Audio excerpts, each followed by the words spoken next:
जय श्री राम दोस्तों, आप देख रहे हैं YouTube चैनल ज्ञान स्टार प्लस।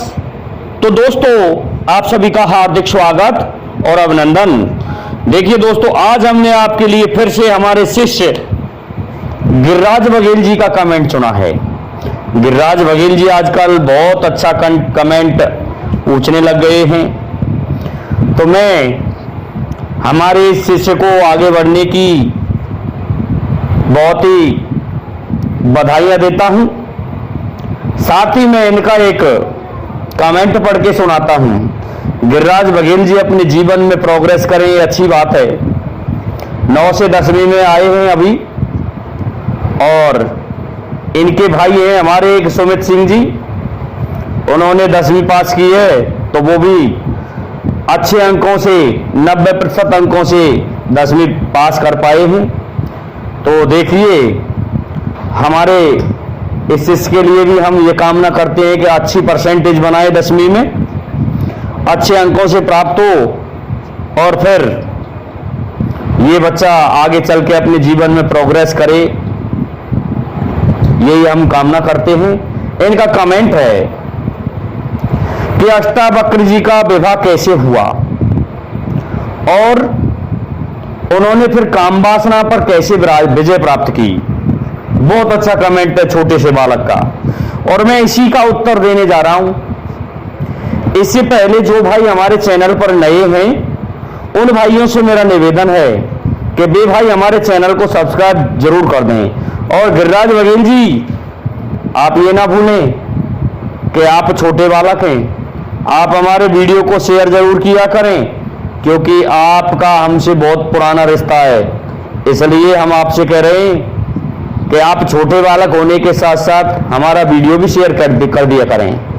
देखिए क्या हुआ दोस्तों, कि एक बार अष्टावक्र ऋषि महर्षि बदान्य की कन्या, जिसका नाम सुजाता दिया गया है दोस्तों, उसको देख करके मोहित हो गए, और मोहित भी ऐसे हुए कि उनसे रहा नहीं गया, और उन्होंने महर्षि से जाके कह ही दिया, कैसा है महर्षि, मैं आपकी पुत्री के साथ विवाह करना चाहता हूं, मैं आपकी पुत्री का हाथ मांगना चाहता हूं, और मैं उससे एक पुत्र भी उत्पन्न करना चाहता हूं। क्या आप मेरी इच्छा पूरी करोगे? दोस्तों, महर्षि को कोई क्रोध नहीं आया इस बात से, और कहने लगे, पुत्र अष्टावक्र, मैं आपकी इच्छा जरूर पूर्ण करूंगा, परंतु उससे पहले मेरी एक आज्ञा माननी पड़ेगी। यदि आप उस इच्छा की पूर्ति करते हैं तो मैं मेरी कन्या का विवाह आपके साथ जरूर करूंगा। अष्टावक्र जी कहने लगे, कहो महर्षि, कि सुनो, पहले आपको उत्तर दिशा का भ्रमण करके आना होगा, और उत्तर दिशा में भी उस स्थान पर जाना है। कहने लगे, कौन सी पर?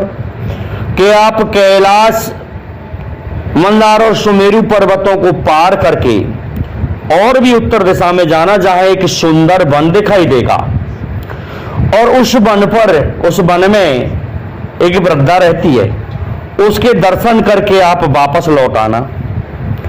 जब आप ऐसा करके आ जाएं, तब मैं आपका विवाह मेरी पुत्री के साथ कर दूंगा। दोस्तों, शर्त थी ये महर्षि बदान्य की। अब तो दोस्तों अष्टावक्र ऋषि चल देते हैं।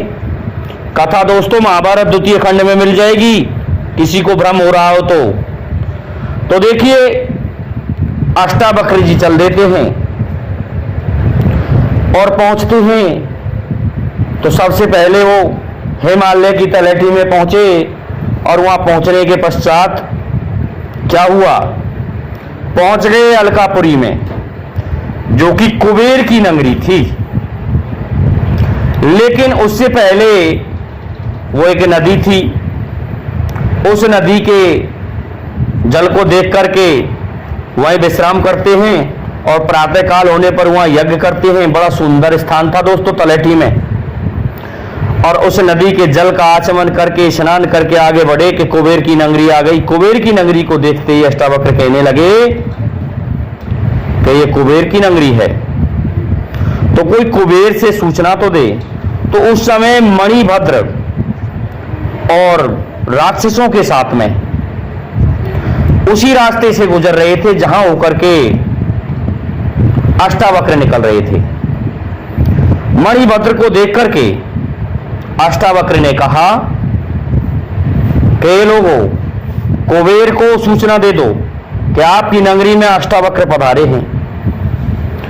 अष्टावक्र से क्या कहते हैं मणिभद्र कि सुनो महर्षि, आपके आने की सूचना तो पहले ही प्राप्त हो गई है, इसलिए आपका सभी इंतजाम कर दिया गया है। दोस्तों, कुबेर ने बहुत सी सुंदर वीरांगनाएं, कन्याएं और अप्सराओं ने उनके मन बहलाने के लिए बहुत सी सुगंध इत्र पुष्प आदि लगा करके सजाया गया था और नृत्य आदि हुआ वहां।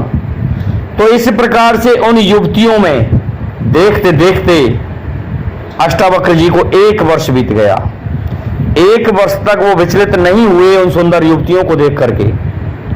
अंत में विदाई मांगी, कुबेर जी से कहने लगे कि अब हम चलते हैं, आगे की यात्रा शुरू करेंगे। दोस्तों, कुबेर जी ने बहुत ठहराया कि और भी रुकिए भगवान, लेकिन अष्टावक्र नहीं रुके। अष्टावक्र आगे चले तो कैलाश, मंदार और सुमेरु आदि को लांघ करके आगे उत्तर दिशा की तरफ गए। वह क्या था दोस्तों? एक सुंदर वन दिखाई दिया। उस वन में बहुत से मंदार के वृक्ष थे और मंदाकिनी कलकल बह रही थी। सुंदर पुष्प थे, सुंदर खुशबू आ रही थी, स्वच्छ जल था।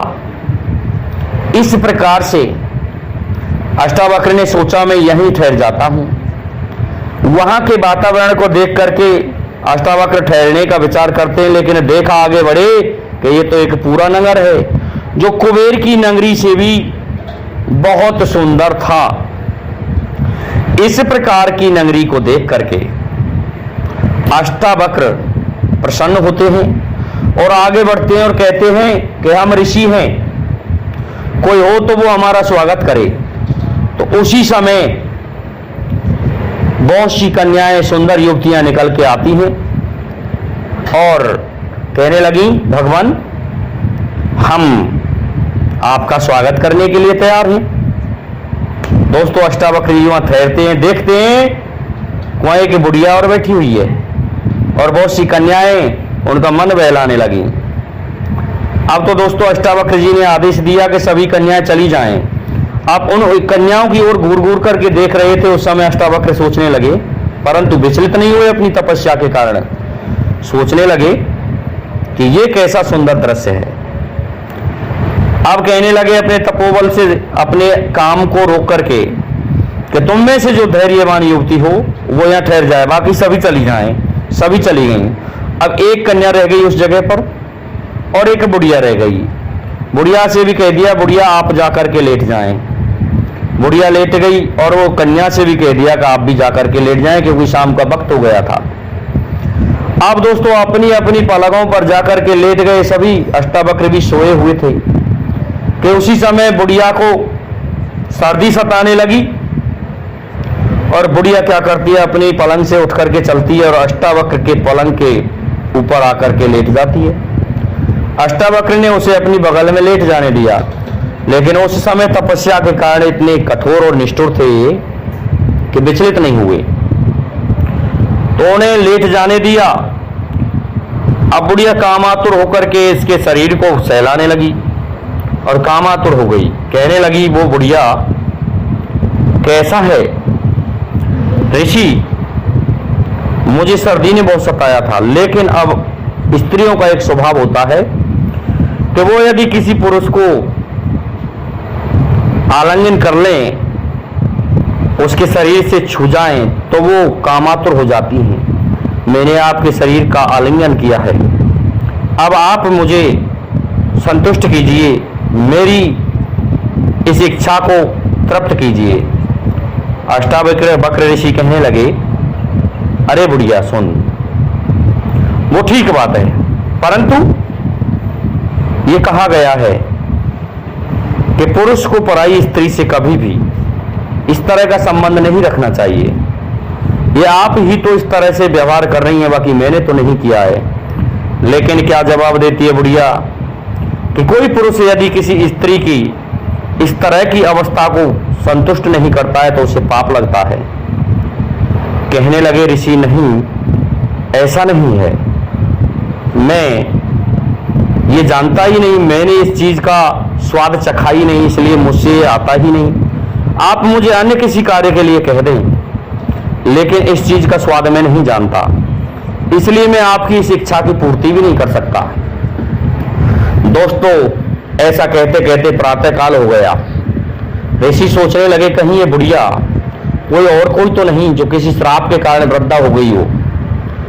दोस्तों, दूसरा दिन हुआ। वृद्धा ने क्या किया प्रत्युत्तर में कि आप स्नान कर लीजिए। कहाँ स्नान में कर लूंगा।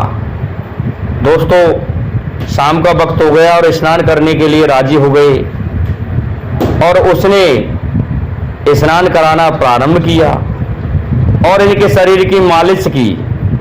तो इतनी स्नान करते रहे और मालिश करती रही बुढ़िया वृद्धा कि पूरी रात निकल गई, लेकिन ये तस्य मस नहीं हुए। प्रातःकाल बहुत जल्दी हो गया, भोर हो गया और सूर्य की किरण उस स्नानागार पर पड़ने लगी। कहने लगे क्या सचमुच भोर हो गया। वृद्धा कहने लगी हाँ, सचमुच भोर हो गया। दोस्तों, फिर उस वृद्धा ने कहा कि अब आप स्नान कर चुके हैं, मेरी इस काम की इच्छा पूर्ण कीजिए। इस पर ऋषि कहने लगे मैं जानता ही नहीं कैसा होता है, कैसे मैं तुम्हारी मदद कर सकता हूं। ये वस्तु मैंने देखी ही नहीं, जिसने जिस वस्तु का अनुभव किया हो वो उसी की पूर्ति कर सकता है। दोस्तों, बुढ़िया ने उत्तर ना देते हुए भोजन मंगा लेकर के आई और उस वृद्धा ने भोजन कराया। इस प्रकार से उस वृद्धा के साथ रहते रहते महर्षि अष्टावक्र को बहुत समय बीत गया। प्रत्येक दिन यही परेड रहती थी। रात्रि के समय इसी तरह का व्यवहार बर्ताव वो बुढ़िया करने लगी, लेकिन ऋषि एक ही उत्तर देते कि आप मुझे इस तरह से ना सहलाइए, मैं आपकी काम की इच्छा की पूर्ति नहीं कर सकता। अरे मैं विवाह करूंगा, लेकिन मेरी एक ही इच्छा है कि पुत्र होने के बाद मैं पराई स्त्री से कोई संबंध नहीं रखूंगा। दोस्तों, थोड़े ही समय में जब इस तरह से कह रहे थे तो वह जो वृद्धा थी वो एक 18 वर्ष की युवती में परिवर्तित हो गई। तो पहले अंगों को देखा था जब वृद्धा थी तो उस समय ये कामातुर नहीं हुई, लेकिन उसे 18 वर्ष की देख करके भी आश्चर्यचकित रह गए कि ये अब 18 वर्ष की हो गई है।